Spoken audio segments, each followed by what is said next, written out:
Assembly సమావేశాలలో ఇప్పుడు నేను ఇంతసేపు నేను ప్రజెంటేషన్ ఇచ్చాను. ఈ ఇచ్చిన ఇంతసేపు ప్రజెంటేషన్ నాకు అసెంబ్లీలో కూడా ఈ మాదిరిగా ఇవ్వగలిగితే ప్రజల సమస్యలు బయటికి వస్తాయి. ప్రజల సమస్యలు మనం చెప్పగలుగుతాం.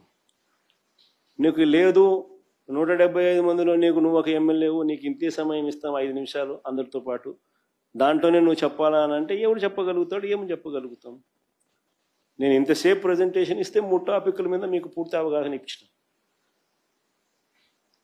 ఇంతసేపు మీరు నాకు అవకాశం ఇచ్చితే, మరి లీడర్ ఆఫ్ ది అపోజిషన్ అనే వ్యక్తి మాట్లాడినప్పుడు సమగ్రంగా తాను మాట్లాడే అవకాశము, పరిస్థితులు అసెంబ్లీలో స్పీకర్ ఇవ్వాల్సిన ధర్మం స్పీకర్కు ఉంది. ఉన్నది ఒకే ఒక్క పార్టీ, ప్రతిపక్ష పార్టీ. కనీసం మల్టిపుల్ పార్టీస్ అన్న అపోజిషన్లో ఉన్నాయంటే అది లేదు. ఉన్నది ఒకే ఒక్క పార్టీ, ప్రతిపక్షం.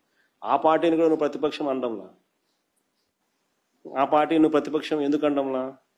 ప్రతిపక్షం నువ్వు అన్నావు అనుకో, ఎంతమంది ఎమ్మెల్యేలు ఉన్నా కూడా ఆ ప్రతిపక్షానికి ఒక నాయకుడు అనేవి ఉంటాడు. ఆటోమేటిక్గా ప్రతిపక్ష నాయకుడు అవుతాడు. ఆటోమేటిక్లీ ప్రతిపక్ష నాయకుడు అయినాడు అని అంటే ఆయనకు నువ్వు సభా అధ్యక్షునితో సమానంగా మైక్ ఇవ్వాల్సి వస్తుంది. అది ఇవ్వడం నీకు ఇష్టం లేదు కాబట్టి అసలు ప్రతిపక్షమే లేదంటున్నావు. అసలు ప్రతిపక్షమే గుర్తింపు ఇవ్వని అంటున్నావు.